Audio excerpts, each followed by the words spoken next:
The OffCycle governorship elections in Kogi, Bayelsa and Imo states have been concluded across the three states. However, the conduct and outcome of those exercises and the attendant consequences on the country's electoral process form the crux of the discussions among many election observers. For members of Yiaga Africa, Saturday's elections in Kogi, Bayelsa and Imo further roll back the confidence of voters in the electoral process. At Yiaga Africa, we are concerned about the continuous decline in the quality of our elections and the penchant to lower the integrity standards of our elections, irrespective of reforms introduced by INEC and progress made in reforming our election legal framework. The November 11 election were another missed opportunity to rebuild trust and confidence in the electoral process. The election does question the commitment of democratic institutions to electoral integrity and credible elections. I think, A similar position is also maintained by members of Nigeria's Civil Society Situation Room and the Center for Democracy and Development, who believe strongly that there is an urgent need for reforms in the political parties. Situation Room is deeply disappointed with the conduct of the governorship elections that held in Bayelsa, Imo, and Kogi states, and worries that elections fell far below the threshold of credible elections. These elections represent a major setback in Nigeria's democratic development. Every time you make reform, they find a way of going around it to subvert what reform has been made. And we keep back going every cycle. We got every cycle of the National Assembly spending 4 years trying to amend the Electoral Act. We keep emphasizing electoral reform. But if you don't do political reform, then you can't get anywhere. The Situation Room also calls for a reform in the composition of the electoral umpire. But the way INEC is constituted right now, I think that it is incapable of conducting free, fair, and credible election. And that means that we need to do something about its composition. The November 11 off-season election in Bayelsa, Imo and Kogi is a major election conducted by INEC after the general election in March, and for many of these observer groups, it appears not many lessons have been learned from the failures of the 2023 general elections. I have with me here in the studio one of the active participants, in the sense that he voted in his home state of Imo, and he's just back to Abuja. Honorable Ikenga Ugochinyere, member House of Representatives and a member of the PDP. Good to have you with us in the studio. Thank you for having me. All right, so let's start the discussions here in the studio. Honorable Ugochinyere, welcome back. First, no one expected that your party was going to lose the way it lost Imo State. We thought that at least PDP and Labour Party will give the APC some run for its money, but the result is not showing that. It's not showing that at all. What happened? Do you have a result? You don't have a result. INEC has already announced the result. Imo, Hope Uzodinma, 540,308. Sam Ayawu, 71,503. And then, of course, Senator Ethan Achonu, 64,081. The gap is huge. How do you explain that? There's no gap in the first place. What you have is just that our election has gotten to a point where players are so shameless and people will be doing evil even when you catch them. They'll be bold enough to stand on what they're doing. 540 from where to where? Even when Peter Obi ran the election and then everybody came out and voted for him, the total vote cast in Imo was not up to 500. Peter and you talk about, yes. Peter Obi, yes, okay, as presidential candidate. Yes. Now you talk of... APC actually won that state. You know, talk of, 300 and something. Obi won there, 300 and something. Now you talk of this an election that came at a time where there was total breakdown of law and order and people have even fled from the state. And then there was voter apathy, and then suddenly Uzodinma, who came third in the last election, I claimed to have won with 540. Let me explain to you why I say this is madness, and you can't use it to measure to say PDP or Labour Party. There's no contest in the first place.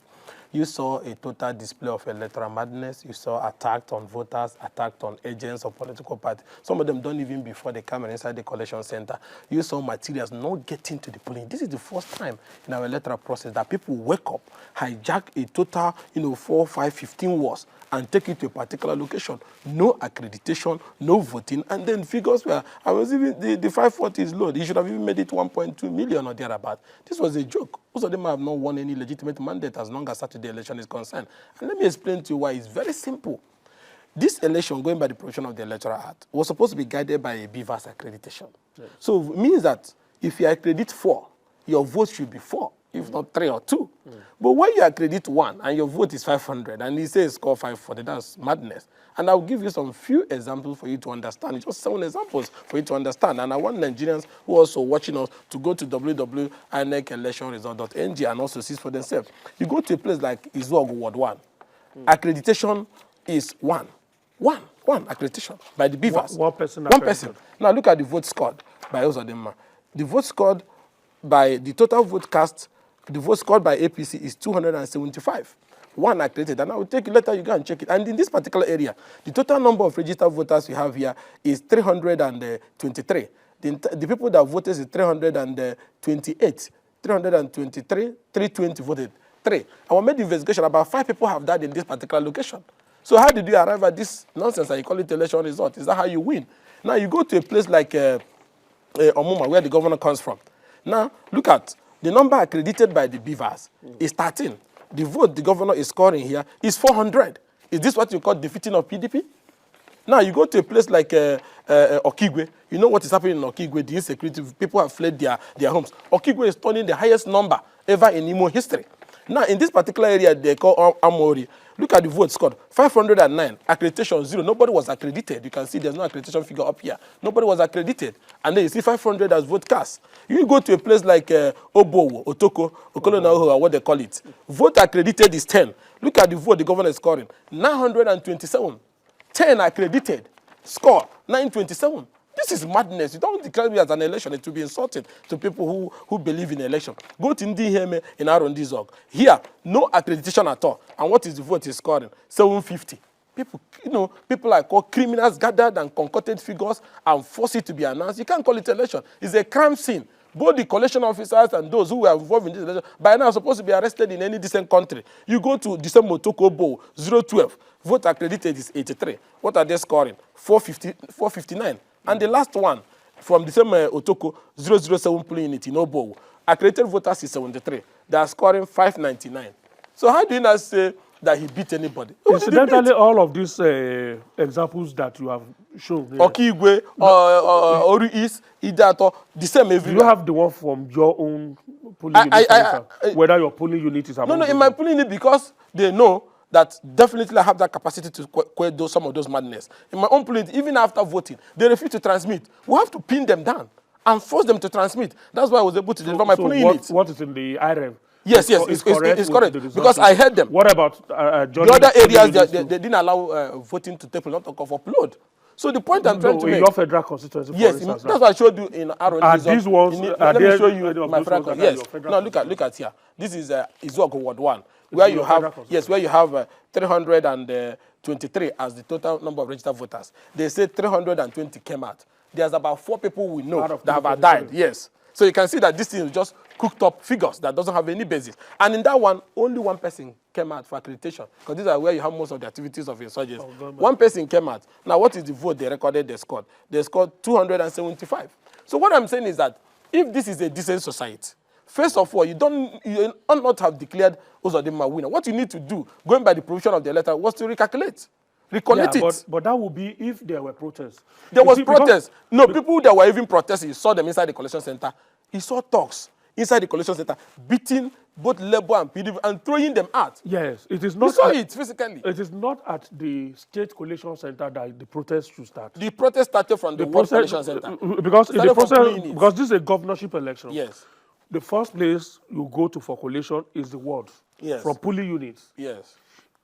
It is assumed that at the polling units, party agents will be given the copies of the results. And so you may not have complaints at that, except if what they gave you is outrightly not what happened. Yes. So agents may not have problems with polling units. Yes.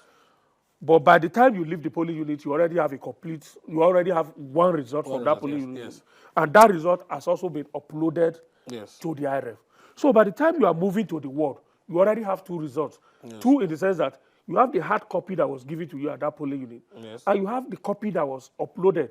Yes. So you have something to compare what you have with. So it is when you do the comparison, and then there's a problem that you raise it at the ward. So the first point of agitation actually should be the ward. Those things that you just showed us, Yes. were they raised at the first point of And that's what I'm saying, collision, that which is if there was an election in the first place, then you now have the chance to be raising this. What you have, with all due respect, was an armed robbery operation. What do they call it, an armed robbery operation? It is an armed robbery operation. Yes, you don't where have you to catch say, the robbers. You hold ask on. them That's what questions. now, let me tell you, when you go to the polling unit, for instance, 70% of those polling units did not receive the materials. Like you go to around the Zog, Iheme Ward, Ndimoko 1, Zog Ward 1, Zog Ward 2, they took the entire materials. It did not get to the ward or before you talk about voting and raising objection. So they there took were it in no the hands results of a for party polling units chieftain in Akokwa, sat down there and allocated figure. That is why you see the Beavers machine will be showing you one. Are you getting me? Why the total vote cast is almost over 200 and something. There was no voting in those polling. Then in polling units where there was voting, they took them. In some of them, the INEC staff will tell you that they're under instruction not to transmit, that they must take it to the local government headquarters. When they reach to the local government headquarters, they use the already prepared result sheet to upload. And that is why you see most of the things that were uploaded, if you go to the server right now, their accreditation is far, far below to the result with which the person was declared the winner, showing you that this result was just filled up and uploaded, and they did it deliberately. They didn't want to care about accreditation. Some of them did not even know that the IRF have improved that even when you transmit fake result, the machine automatically puts in the generated figure of accreditation.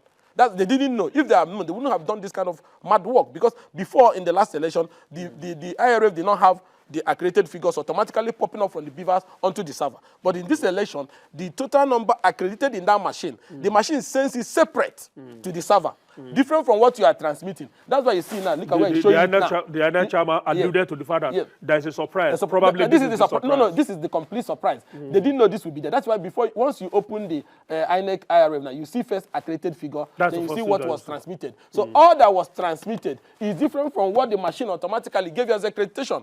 So when you calculate this, you now see that Uzodinma's vote was not up to 60,000. So there's no way you could have declared him winner in the first place, because he never won any election. And this is just an upgrade from the last one they did at the Supreme Court, where he took result of 388 polling units, and if there are 600 registered voters, he was scoring 600. That happened because accreditation was not adhered to. Now he returns it back in a higher grade. This time around, not allowing materials to go to the voting area and automatically writing figures and uploading. He doesn't have a legitimate mandate. But because Nigeria is a place where we have accepted criminalities, that's why people can do this and go to the church that same Sunday or thereabout and receive Holy Communion and nothing happens to them. I beg your pardon, this is not in Nigerian workers' interest. This strike is a personal thing for Labour. Yeah, I think that is where they've always missed it. That is where they've always got it wrong from the onset. You know, for you to think that the president of the Nigerian Labour Congress will be brutalized the way he was brutalized in Owerri, and you are now saying this is personal for us, I think this is completely wrong. Even if the Nigerian Labour Congress president went to Owerri, went to a party in Owerri, and he was assaulted by the Nigerian police, there will be reaction. I talk less of the fact that he went to Owerri in pursuance of the decision of the organ of NLC. NLC made a decision in their organs meeting that this particular subject should be pushed to to conclusion. So he went there, not him alone. He did not go there alone. He went there with some other presidents of different trade unions. CWC members of NLC, there were also members of TUC that also accompanied him in that particular trip. So he did not go there in his personal capacity. Even if it was his personal capacity, then there would have still be reaction. But he went there on an official capacity, in pursuant of the decision of the NEC. Then they are saying it's personal. For us, that's where the government completely got it wrong by trying to mix this with politics. For us, completely what went wrong in Owerri should be addressed, and they should forget about the political connotation that they are trying to bring into this entire. Did you hear the comments of the governor? He says, look, as far as he's concerned, from his own records, 98% of the workers there are paid. He says he doesn't owe 98% of them, and that the issues that Labour is talking about is clearly not in sync with what they find in the States. So if that was true, so sometime in May this year, the government reached an MOU with Labour. So the MOU was very clear that, okay, there will be a tripartite arrangement that will be put in place so that all parties will sit down and look at the issues one after the other. It was signed by the SGF, the secretary to the state government. So he signed the MOU on behalf of the government. In that meeting, you had the permanent secretaries. In that meeting, you had the state actors in that meeting. So if there weren't any issues, why were they shying away from bringing all the parties together? So on several occasions, we have written to them. Like as we said, this issue started since 2021. That now led to the first MOU in 2021. It wasn't honored. Then the second MOU just in May this year, that the secretary to the Imo State government, was in that meeting. And at the end of the day, an MOU was reached. But today, nothing was done. So if there was no issue, why was he running away for us to have conversation? What in that MOU has not been honored? Yeah. So the MOU literally said that because we raised several issues. One, issues about pay to workers, then issues of declaring workers as ghost workers, even when those workers were going to work on a daily basis. But they said they were ghost workers. What literally happened was that the Imo State government, when he came aboard, this governor, he literally said the amount of money he's going to be paying to workers every month. So literally said it. So when he did that, then once he gets to that amount, the others, they will not pay them. They will call them ghost workers.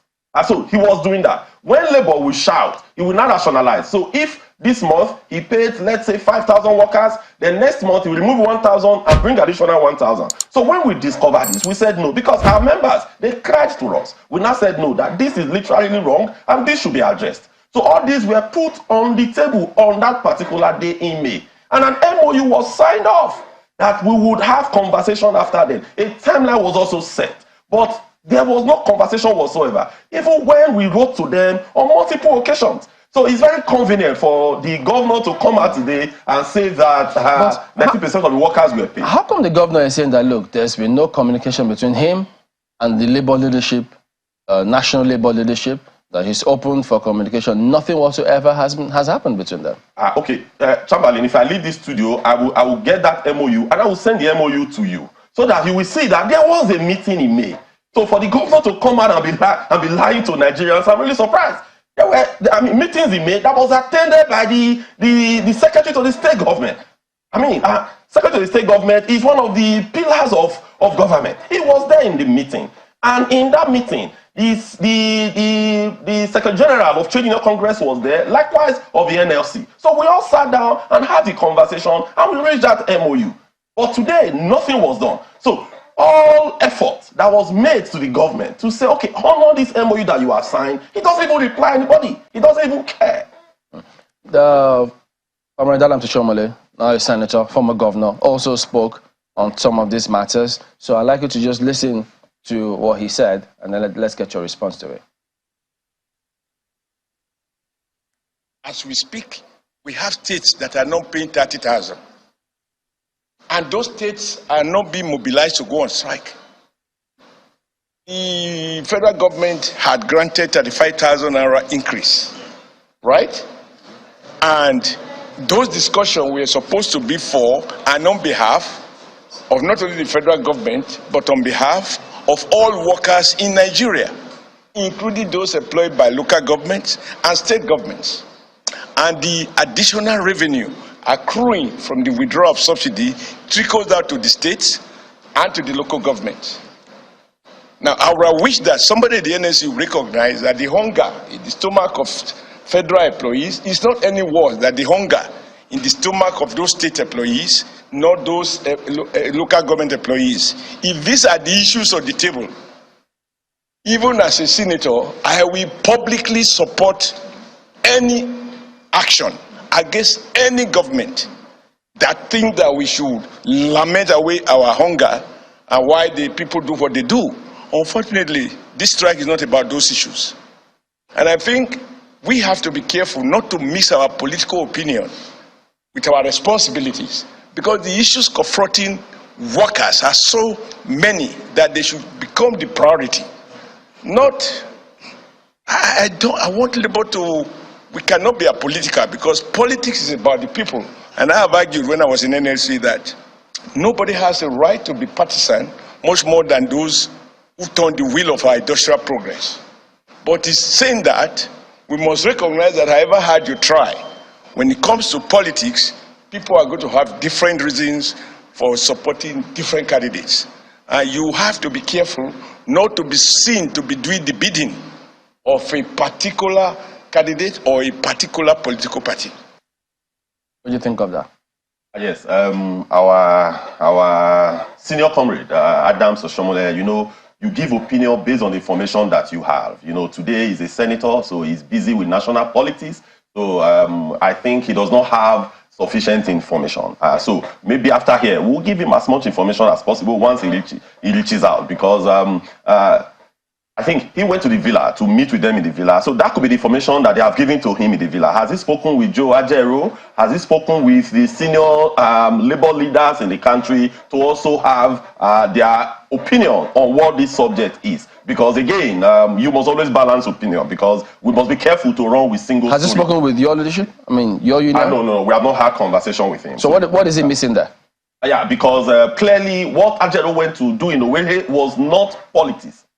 It wasn't politics, the organ of NLC that took that decision. They were not political. I mean, when we call for organ meetings, you could see robust debates that goes into it. When, I mean, a particular, the neck of these bodies are over 200-300 people of diverse experience, people of diverse culture, who does not even know about the little politics taking place in a particular place. So the problem is that when the neck takes decision, putting everything together, as a leader, you have to champion it. As a leader, you have to implement. And I think our senior comrade, Adams Oshomole, is quite aware of this. So basically, maybe the information he got from the villa was that he went there to play politics, but I will tell him that clearly our senior comrade said that was not the case. You know, I have listened, and I think I've also asked questions, and I think well, even if they are misconstrued, so be it. But, you know, you've said this is not politics, and you know, even you call him senior comrade, he says there's nobody that has even more right to be political than the labor unions that turn the industrial wheel. That's what he said. And that they can be political. There's nothing wrong with that. Because if you look at the time that Labour chose to go and stage this protest, it was during a political season. Imo State was about to elect a governor for another 4-year term, for a new 4-year term, as the case might be. And that was the time that Labour chose to go and, you know, make the point that, look, you're owing workers salaries and we want this paid. In such a time when you know that could either sway opinion for or against a particular candidate in an election, would you say that it was totally apolitical? Yeah, so we should, you know, in May, there was a protest in Imo in May. Mm-hmm. There was a protest in Imo in May. It did not yield result. There was another protest in Imo somewhere around August. So it's not that the Labour Congress folded their arms and waited till November 1st. No, this has been on. It has been on over this period. Like as we said, it started in 2001. So now, if, for example, we did that sometime in May, we did that sometime in August, and we are coming again to press home our demand. That does not give anybody any monopoly of right to perpetuate the level of thuggery that was meted to the NLC president. Yes, I understand. We could have said, okay, why go in there 2 weeks to election? But the question that you could ask is that, you know, when we are championing causes like this, there are issues that because if you look at it, May 11th was the election, right? And the protest was on the 1st.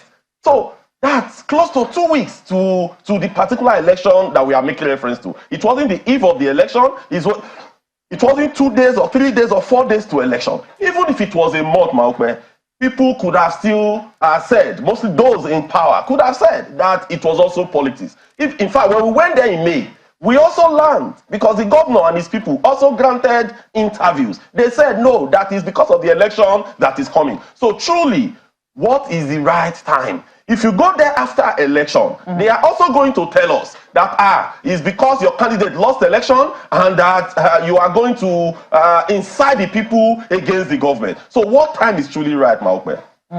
So what's the way forward now? Because if the Imo State government continues and you're about to hold the entire nation to ransom as a result of what has happened in Imo State, let me get this right. Is it about what has happened in Imo State or what has happened to the Labour leader, Mr. Joe Ajaero? Yes, it's actually because of what has happened to the brutalization of a Labour leader. Like as we have said, Ajaero is an individual, but he represents an institution. NLC is an institution that is rooted in the Federal Republic of Nigeria. Like the allusions I have made here and there, that today, for example, if you have a president of a country assaulted in another country, it could lead to even war. You will not be able to now pick and choose and say, no, the president was assaulted in a border, so let's limit it to that border. No, because for us, Ajaero is represents a national institution, and the people that brutalized him, they were led by the Nigerian police. And the Nigerian police is a national institution. Do you know that since this has happened, there is no single, until yesterday, there is no single statement from the federal government. So for us, it is fundamentally wrong. When the police, it was Thursday the other week that we now came to, we led our members to the police headquarters. That was when the police now told us that they will set up a panel to investigate. So practically, this happened on the 1st of November.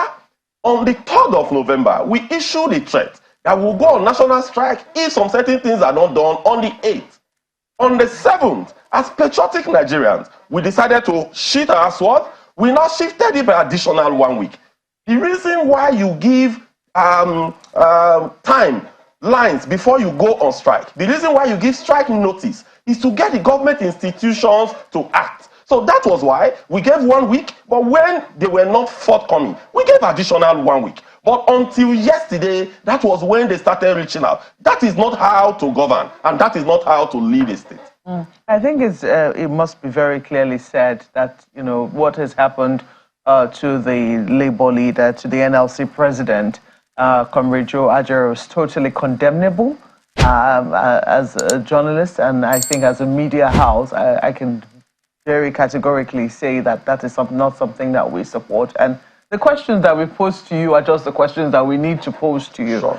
I'm just wondering, if the state government continues to deny, that, they do not owe any workers, they continue to say, we're not exactly, the NLC president did not play his cards right. That's why he was assaulted. We condemn what happened. However you read it, whether it is half-heartedly or wholeheartedly, condemn it. I don't know what the progress is going to be. When will the NLC and the TUC now say, okay, our point has been made with the strike that we've embarked upon. We will call this off, and that will be that? Yes, the point really is that the issues in Imo are local. So the issues, if it was those issues alone in Imo, we have issues with different state government. We go to different states to carry out protests. We were TUC, we were in Lagos State at a time, sometime in September, to protest the issues of retail, right? So we did not snowball the issue of retail in Lagos to a national strike. We don't always do that. But as we were in Lagos, for example, then you now have the police, the Nigerian police, are brutalizing people there. And those who are supposed to act at the federal level, they are not acting. That's the challenge. So we are not using this strike to solve the problem in Imo, no. If you check our communique, what we have said is that Nigerian police, they led the brutalization of Comrade Joe Ajaero. So now, we want those people to be apprehended. They know them. We know their names. In fact, some of the people that led this, they work for the Imo State government. We know them. The area commander that led this, he must be apprehended. So this is not difficult to achieve.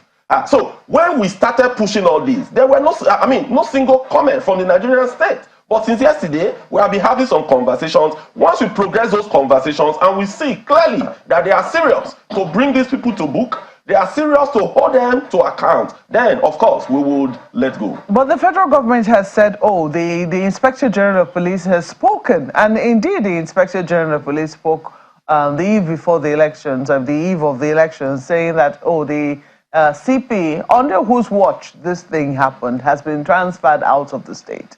And that there's an investigation being conducted into what happened. Shouldn't have been enough for the NLC. The day this thing happened, the Inspector General of Police, in fact, they were even in the same hotel with Joe Ajero. We knew some of the comments that senior police officers made that day. Commissioner of Police several commissioner of police, they were there for retreat. So several commissioner of police that our people met on that day, we knew their comments that this was a state-sponsored terrorism. It was very clear. So some of these people, we know their names, they know them. So the Inspector General of Police in this particular subject is also compromised. So what we are saying is that the office of the NSA should lead this investigation. It should not even be the Inspector General of Police. They should set up, because yes, we have trust in him. Because in this particular subject, we also feel that the IGP is compromised. So let there be a team of DSS, a team of all the state agencies that is going to lead this investigation. Because if you leave it only for the Inspector General of Police, I will tell you that nothing is going to come forth. Because he was there that day in the state when this matter was even reported to them. They were all there in Owerri. They were even in the same hotel with our comrades that were there in Owerri. They did not swing it to action. They knew clearly what has happened. So he's compromised. All right. But what about the narrative that Labour is in clear violation of court order for this particular strike? Yeah, Chamberlain, when we talk about court order, for us, first, our senior comrade that spoke earlier, when he was leading us in the labor movement, he clearly referred to such orders as black market injunctions. But first of all, we were not served. We don't have, as we speak today, we don't have service of any court order. So when you procure court order, even if you procure it at midnight, you need to serve it on the party. And I will tell you that we clearly don't have any. They should bring proof of service of any court order to both TUC and NLC. We don't have any. So if you have a court order, you'll call off the strike? We'll speak with our lawyer. When we have the court order, we speak with our lawyer, we examine it, and if that is the right thing for us to do, we do. And again, we also want to pass this as well, because, yesterday, someone asked me in the passing about the court order. We said, yes, we don't have a service of a court order, but that we have a state, a government today who perpetually does not even obey court orders. We have government today. How many court orders have we seen when DSS was holding Emefiele? How many court orders was passed for Emefiele to be released? We could count them, countless number of them. We have a state who refuses to obey court order. You now expect others to even obey the court order. But once we see it, we are responsible institutions. We will not say because federal government continuously violate court orders, we will examine it, and if it is right thing for us to do, yes, we will. Ayo. How about, thank you, Chamberlain. How would you respond, Mr. Sifo, when someone says you actually have the court order, but you are denying it just so it makes it look like you are doing the right thing since you don't have the court order? Ayo, when you have, when you serve an order, someone will sign for it, right? In most cases, you will stamp it and you receive it, right? So as of today, there is nothing like that. There was nobody in the offices of both the NLC and TUC, because in our next meeting, we also examined this. There is nobody in the office of TUC and NLC that has received this court order or signed for such court order. We don't have the court order today. And I want to tell government that we should be much more sincere in the things we do. It's not when issues are raised. When issues are raised, ultimatum are given in the eve of the strike. You will not run to court to procure a court order. No, I think that is the wrong approach. The wrong approach to industrial relations. When you are given timelines, you are given 2 weeks notice of a strike, you should do everything possible to engage. We have said the Ministry of Labor, it is their purview. It is in their purview to kickstart such engagement. And I will tell you that as of today, there is no single communication from them. You should not wait that, oh, because we can go and procure court order, then we have to disregard them. We wait until the eve of the commencement of the action, you will not go and procure an order. No, no, no. That is not how to go about industrial relations. Well, conversation may go to that particular court order again, but there was something that's come up in your conversation with my colleagues with you right there. But just to be clear, just so there is no ambiguity, why has the NLC and TUC called this total strike? I think I talked about that earlier as well. The strike was called because of the brutalization of Comrade Joe Ajaero by the Nigerian police in Owerri. That was why the strike was called. Because Joe Ajaero went to Owerri on an official assignment. Joe Ajaero represents an institution, the Nigerian Labour Congress. And the Nigerian Labour Congress, the word connotes Nigeria. It is not Imo Labour Congress. And, you know, it happened May 1st. We did not just call for strike, it happened November 1st. We did not call for strike on the 2nd. We did not call for strike on the 3rd. We gave almost 2 weeks for government and the state actors to act. But within this period, there was no engagement whatsoever. Within this period, there was no even remorse from the government. So, because Joe Ajaero is a national, represents NLC as an institution nationally, and because it was the police, the Nigerian police, that did this to Joe Ajaero, or that led the mob that attacked Joe Ajaero. So that is why we are making it a national issue. All right.